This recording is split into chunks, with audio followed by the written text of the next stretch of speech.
All right, hello everyone. My name is Christina Jerusik. I'm the librarian at the Scuba Campus Library.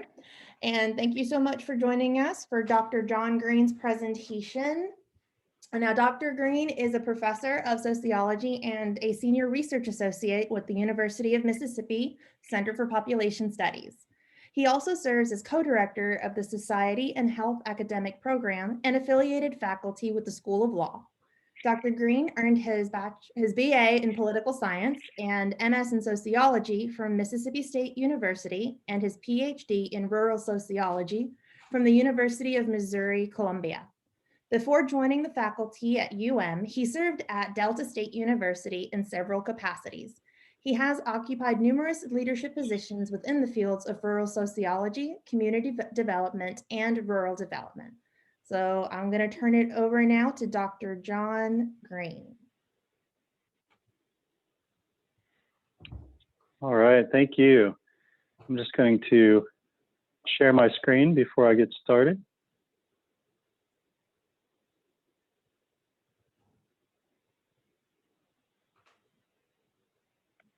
All right, well, thank you for the introduction, Christina. I'm really pleased to be able to present for the Crossroads Change in Rural America program, entitle my talk From Snapshots to a Collage.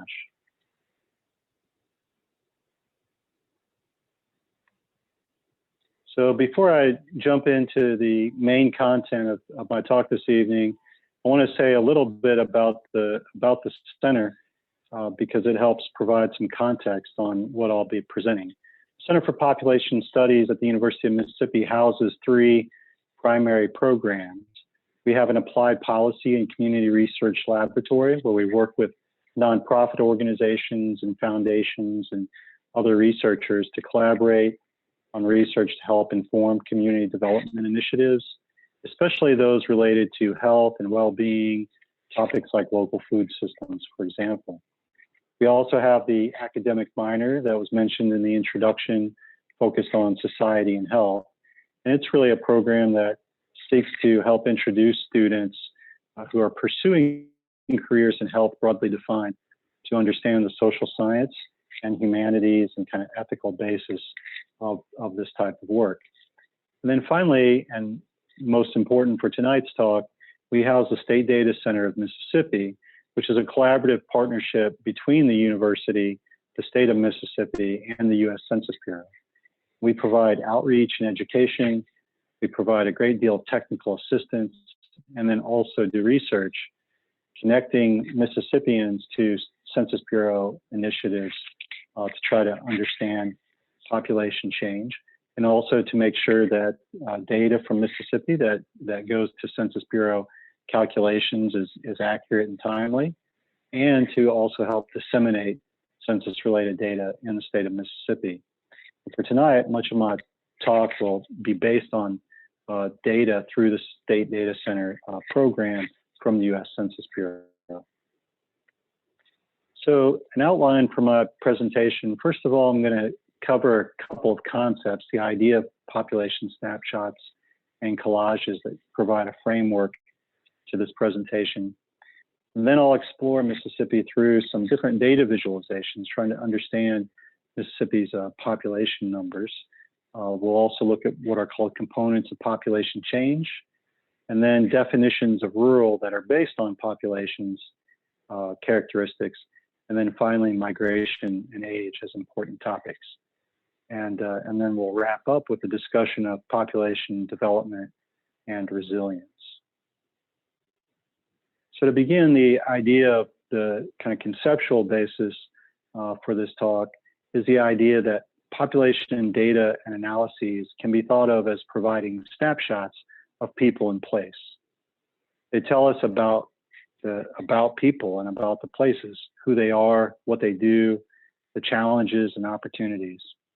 And they're used to group people and places into categories, such as rural definitions, as we'll discuss later. Now, I would argue that the snapshots are useful, but looking at just a particular snapshot in and of itself just gives us one view, one perspective. If we think about, for example, taking real snapshots, it's like a through one particular lens. So the idea is that if we were to look at different snapshots taken with different lenses and arrange them to form a collage, that should help us to build a broader perspective of what Mississippi's rural population looks like and how it's changed. So I'm going to be telling this story and building the collage, so to speak, through different components of what we call the demographic balancing equation. And the idea is this, that populations change through kind of three fundamental factors.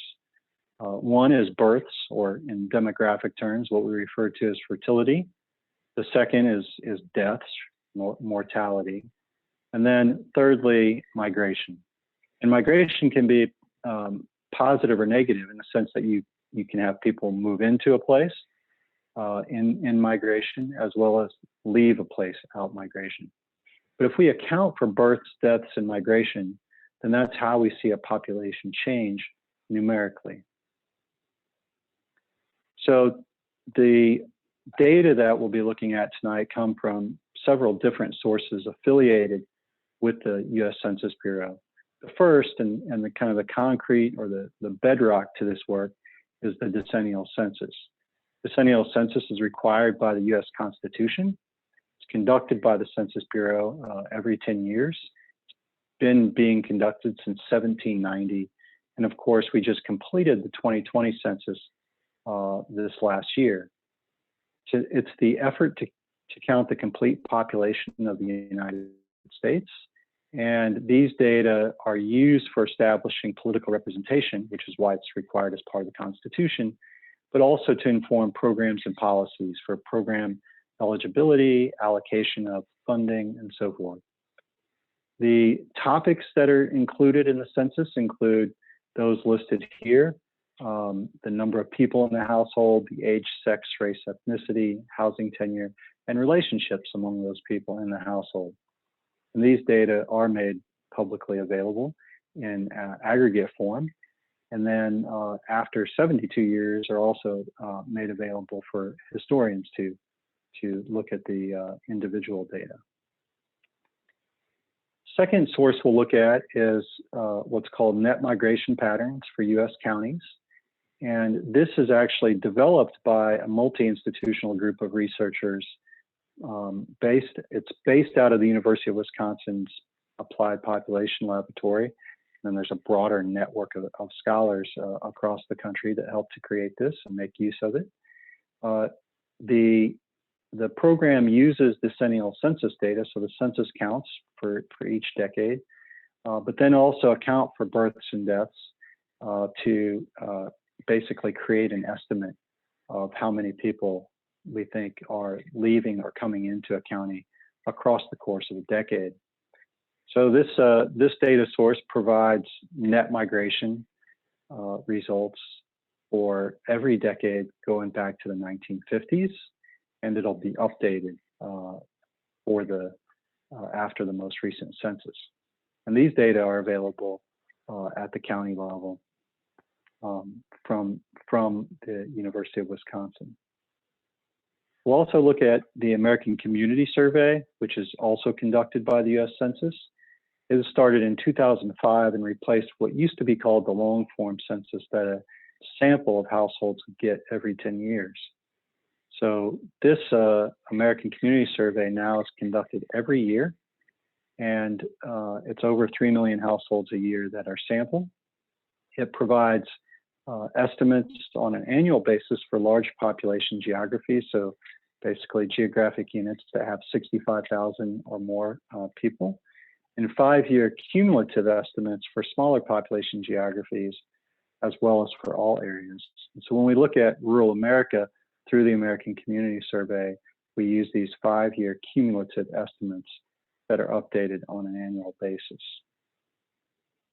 And then the final data source that's used is what we call the Population Estimates Program, also conducted by the U.S. Census Bureau, but with additional input from state affiliates in what's called the Federal State Cooperative for Population Estimates. Our Center for Population Studies is the representative for Mississippi to this Federal State Cooperative, So we help work with state agencies and other data providers from Mississippi that provide data to the U.S. Census Bureau to help improve their population estimates. These data take into account both the decennial census counts, as well as recent vital statistics on births and deaths, and also data on migration that's based on IRS filings when people change their address when they file their taxes, and that's one of the ways we estimate how people move. This provides time series estimates of the population, and we'll see what we call components of population change. All right, so to kind of delve into these snapshots, the first thing is looking at the Mississippi population. Here I've started it at 1870, so the first census after the Civil War, up to what we estimate the population was in 2019. And we see that during that time period, that Mississippi's population grew in numbers from less than 1 million to slightly less than 3 million. If we look just at the time period between 2010 and 2019, so the most recent period of time, we see that that the overall population has stayed fairly stable in terms of overall numbers, and the estimate is that kind of mid-decade was the peak, and we've dropped back down. Another way that we can look at the Mississippi population is thinking about our population relative to the rest of the country. Now, of course, that the size of the country has changed over time, not just in terms of population, but also geography, as more states became a part of the country. So an interesting, the kind of geographic expansion coupled with population expansion, we see that over time, Mississippi's population is thus a smaller percentage of the overall national population. And that's depicted here, where we started off as about less than 3% of the overall percent of the population, down to now less than about 1% of the overall US population. Another snapshot that's interesting to look at relative to Mississippi's population is that we're more diverse in some ways than the US as a whole, and then less diverse in other ways. So for example, Mississippi, in terms of racial categories, Mississippi is less white overall than the US as a whole, and we have a higher percentage of the population that's Black or African American, but then we're less diverse in other areas. So it's kind of interesting looking at this from two different lenses of diversity. We see two different pictures of Mississippi's population. All right, so that kind of gave just a broad perspective of Mississippi's population and how it's changed. Now what I want to do is focus more attention on what is rural, which is what brings us together for this presentation related to Crossroads. So when we define rural, there's obviously all types of different considerations we might make. Could be what we see, what the rural landscape looks like. We might think about what people do in rural places, how it relates to making a living. And we can also think about identity. And of course, all of these can relate to each other. So in terms of what we see, we obviously can look at the rural landscape in terms of agriculture. We can think of other things that we see in the rural landscape. For example, here I have forested areas, obviously the train tracks and train trestles. And then also, we can't forget in states that have coastal areas, we can't forget the coastal areas can be part of our rural vision. In terms of agricultural activity. Mississippi certainly has a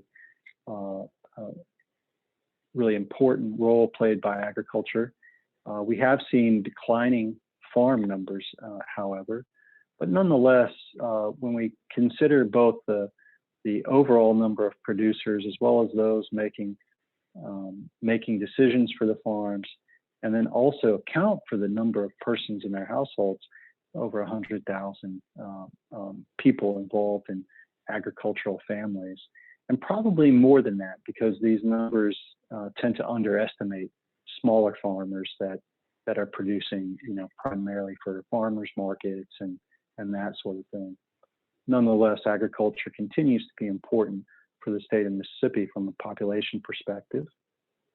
We can think about the other types of things that people do in Mississippi that is certainly related to what we think of as rural. So not just agriculture, but also forestry, fishing. We can think about Mississippi also has a lot of manufacturing, and many of those manufacturing plants are in rural areas. And so we can compare the types of things that people do in Mississippi occupationally to the US as a whole through these types of population data. But how about how we define rural in a statistical sense, getting back to our population numbers? So typically, statistical designations of rural places are based on the census, the decennial census, and then they're held constant until the next census. And the idea is that allows you to track, change over time, at least by decade. And this is important for policy decisions and resource allocations and being able to track change. So I'm going to go through a few different versions of kind of statistical definitions of rural. The first is kind of the most basic, but also might seem the most intuitive, and that is population density. The number of persons per square mile in a county. From an intuitive sense, it might seem like lower densities look and feel more rural. So that's one way that we can look at this. And here's what Mississippi looks like from that perspective, through that lens. For this snapshot, is basically the counties that you see in blue and green have lower population densities than the counties that you see in orange and red. And so when we look at a map of Mississippi from this perspective, and these are counties, 82 counties in Mississippi, we see some places where we would expect for there to be higher population densities, such as the Jackson area, such as the area south of Memphis, in the Memphis area, and also in the Gulf Coast. And then we have a few other counties where we know there are population centers. So that's one kind of snapshot of thinking about population density. We can think about a little bit more kind of formal rules that are used more for driving decision making. The Census Bureau's definition of rural, interestingly, is whatever is not urban. So it's based on census blocks as a starting place. And then the idea is that you apply different count thresholds.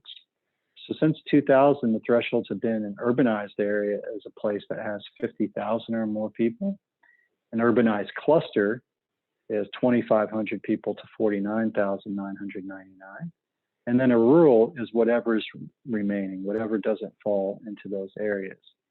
So again, the characteristics of rural areas would include those that are less dense, like we looked at before, have a sparse population, not built up, and people are more distant from each other. So if we use this definition of rural and look at Mississippi's counties again, we see some things that are similar to the previous map, but some things that are different. So for example, we see that the Jackson area is orange and red. The Gulf Coast is orange, and DeSoto County's orange, as examples. And so we have a smaller percentage of the population living in rural areas, so more living in these urban areas. But you also see some counties that are red, for example, two in the Delta that you might not have expected to be that case, and certainly many that are orange or yellow, where that's more on the lower urban side. And this is a snapshot that is not as intuitive when you look at it this way, because you can think about some counties that have small populations and are feel fairly rural, and when you drive through them, they're clearly agriculturally dependent in terms of their land use, but people still congregate into these urban clusters in terms of where their housing is, where you have these small towns and fewer people living way outside of those towns. So that's a kind of a different snapshot, a different view of rural. So another definition we'll look at is what's called the rural-urban continuum codes. We use these a great deal in our research as rural sociologists. Based on counties and county equivalents, it draws from the Office of Management and Budget's definitions of metropolitan and non-metropolitan classifications, but then divides them into 9 different categories that range from metro areas with 1 million or more population to non-metro, completely rural areas that aren't adjacent to another metro area. And so it's important to understand that these classifications are influenced not just by the population in that particular county, but its relationship to counties near it and what their population characteristics are. So if we apply this lens to taking the snapshot, you see somewhat similar to the previous maps, but also some differences. Basically, we see the metropolitan counties, those as 1, 2, and 3. So kind of the darkest orange to red in the places we would expect. We have more counties now up there near Memphis that are part of this broader metropolitan area, and you would see that also reflected if we had Tennessee and Arkansas on this map. You see the counties in the Jackson metro area and also in the Gulf Coast. So these are your metro counties. And then everything that's coded 4 through 9, so anything from that kind of lighter orange to the blue are all non-metropolitan counties. So what we might think of as rural, and the kind of green and blue being the most rural. And so that 9th category really represents counties that are non-metro, completely rural, or have less than a 2,500 urban population, and they're not adjacent to another metro area. So where do the counties in East Mississippi fall? I did some of the analysis for the counties served by East Mississippi Community College, and you see how they break down. So Lauderdale, Lowndes, and Oktibbeha County are coded as a 5, so certainly non-metro. Clay and Noxubee counties are coded as a 7, and then Kemper County is in that 9th category. So it gives you a sense of how these places relate to these categories. Okay, it's interesting when we look at these rural-urban continuum codes, and you look at how counties either stay in a particular category or change over the course of decades. One of the things that's been clear is that much of the apparent decline in the population across rural America, when we think about population numbers over the past 50 years, has been largely due to reclassification of non-metropolitan counties, meaning counties that have grown in population from one decade to the next so that they get reclassified as metropolitan. And we'll see an example of that. That's been the general pattern in Mississippi. However, there are some non-metro counties. There are some non-metro counties that have been reclassified to metro. However, a few counties that were considered small metro in 2000 were actually reclassified to non-metro, meaning that their populations declined. So if we compare 2000 to 2010, you see this. So for example, in the broader metropolitan area up near Memphis, between 2000 and 2010, you see an additional county that became part of that metropolitan area. You see also along the Jackson metro area a change, an expansion, and then also on the Gulf Coast. But the other thing I'll draw your attention to are those counties, as an example, one county north of the Gulf Coast, that actually two counties that went from metro in 2000 to non-metro in 2010. So the point being is that there's some continuity, some consistency, but also change does occur over time. Okay, the final example that we can think of in terms of looking at rural, what about small towns and cities? So all of the data that we've been looking at thus far has been focused on counties, but we can also think about small towns and cities. And what's true for the United States as a whole is even more true for Mississippi, and that is that we are a place of many small towns and small cities. There were 298 incorporated places in Mississippi in 2019 that we have data on. And if you look at this, interestingly, 211 of them had populations less than 2,500 people. 84 had populations between 2,500 and 49,000. And just 3 of our incorporated places had population estimates greater than 50,000. So certainly we can depict Mississippi as a small town state and with a largely rural population. So now I'm going to shift a little bit onto 2 factors that I think are really important for the Mississippi's rural population, for Mississippi's rural communities, that have a major impact on kind of where we are now, as well as for our future. And these 2 topics are migration and age and how they're intertwined with one another. And migration is part of the human story. And for those of us looking at population change in the South and population change in Mississippi in particular, we know that migration out of the state has had a major impact, and that Mississippi played a role in what is now called the Great Migration, the kind of largest movement of people internally within the nation from one region to other regions.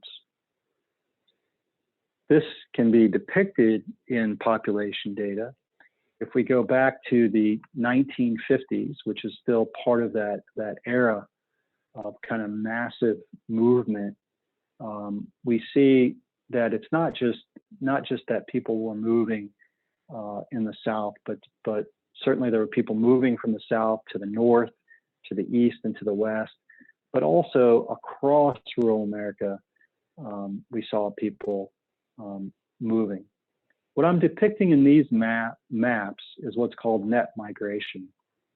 Basically, what you can think of is if a county is white, it means that over the course of a decade, that there was a perfect or close to a balance between the number of people who left that county and the number of people who moved into that county.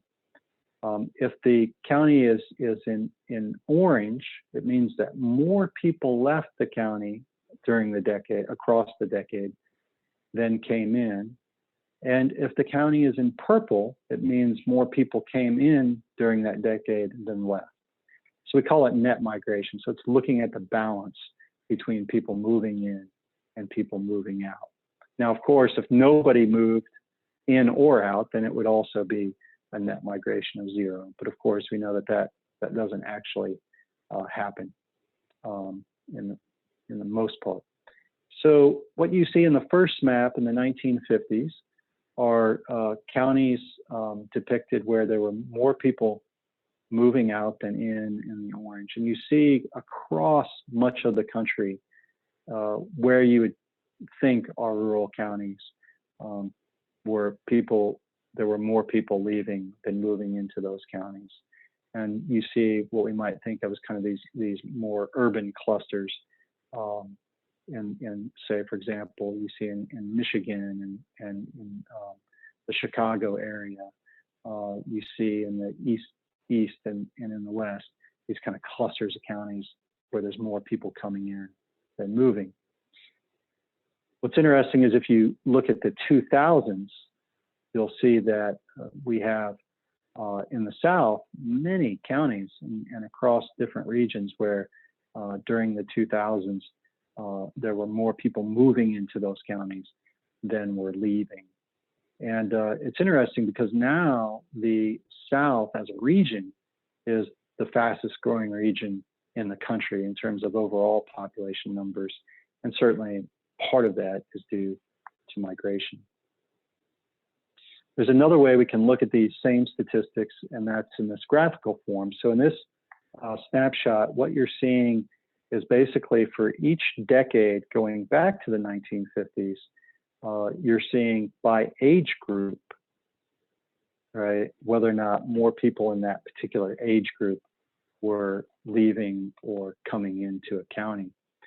So you see I have it from Mississippi as a whole, and then I provide Kemper County. And you'll notice that if the dot and the line is below 0, that means more people left than came in that age group. And if it's above the 0, then it means obviously more people came in than left for that age group. So you see some, certainly fluctuations, but over time,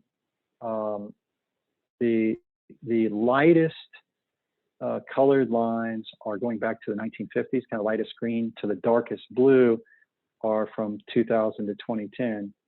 And so certainly you see that period really going up to the 1970s of net out migration, more people leaving. But then you see in more recent decades positive net migration, with the large exception of people in their young adult years, and especially the group of people aged 25 to 29. This is true for Mississippi in every decade that it's been measured, and it's also true, as you see there, for Kemper County. Now, to look at multiple counties, we can go back to the map, but this time the map is not just total net migration, but is showing net migration for people aged 25 to 29. And you see it for the nation as a whole, but then if I zoom in on Mississippi and some of our contiguous states, counties, again, we see kind of a large movement out of counties in those places that we said were rural. And you see a pattern here that much of Mississippi has net out migration of people in that age group. Migration is one of the components of population change, but remember we also talked about births and deaths. And here what I'm showing is the overall combination of births, deaths, and migration for the southern region, for Mississippi and our contiguous states. It's interesting, as I've already stated, the southern region is the fastest growing region population-wise. And you see that for our contiguous states, certainly population change has been much greater than for Mississippi.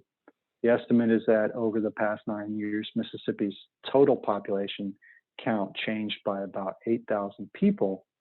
And that's largely due to having more births than deaths, more people in that time period being born than who died, which makes that a positive number. But you see, if we look specifically at net migration, that it's estimated that in terms of domestic out migration, a negative 80,000 people. You see that the overall total net migration would be even higher, but because of international in-migration being a positive number, that it balances it out a little bit. So if you think about negative net migration, out migration of over 80,000 people for the state of Mississippi, has an impact.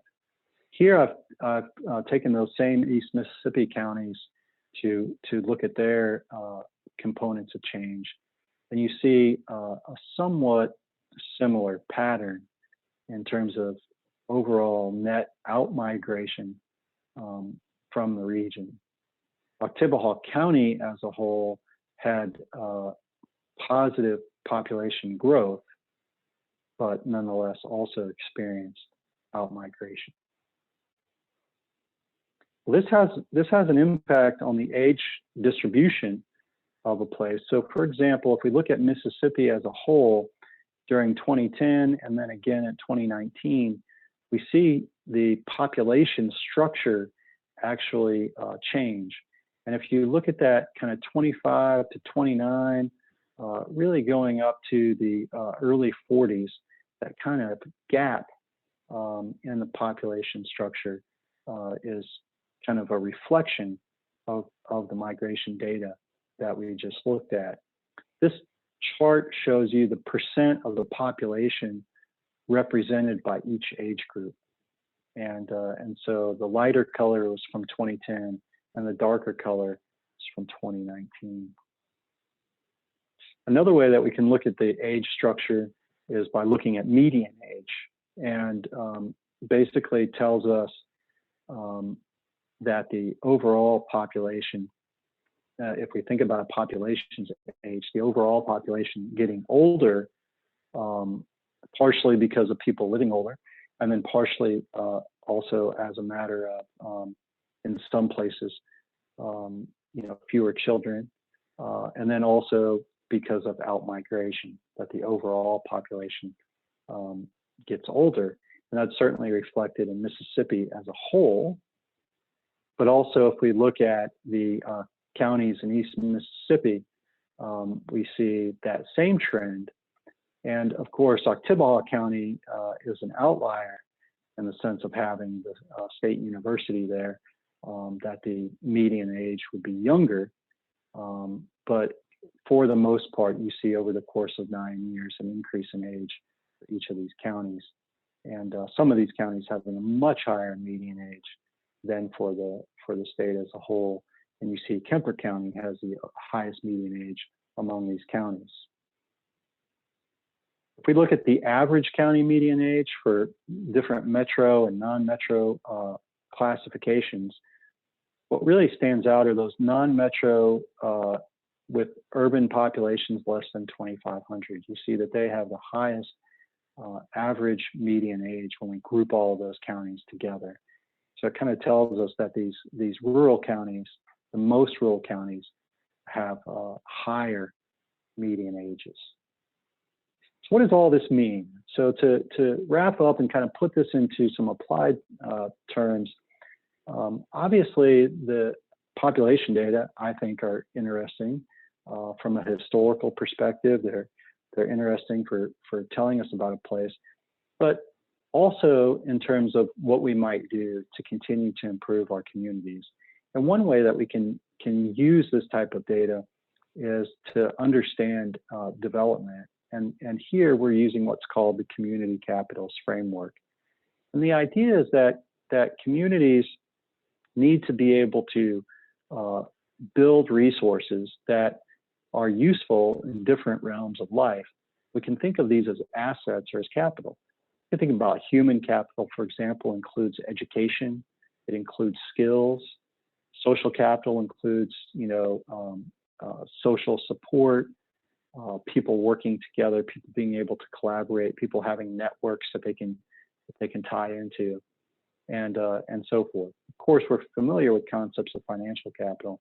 We can also think about, for example, natural capital in terms of not only the natural resources, but the natural amenities, what might be attractive for people to come and live in a place and as well as to be able to support things like agriculture and forestry and so forth. And so the idea from the community capitals framework is that all of these different assets are really critical, and we need to focus attention on how do we invest in and continue to build them. If we have underinvestment in any particular form of capital or combination of capitals, that underinvestment can result in stagnation and limited ability to adapt to a changing world, and then also that increases vulnerability, which then can drive more underinvestment.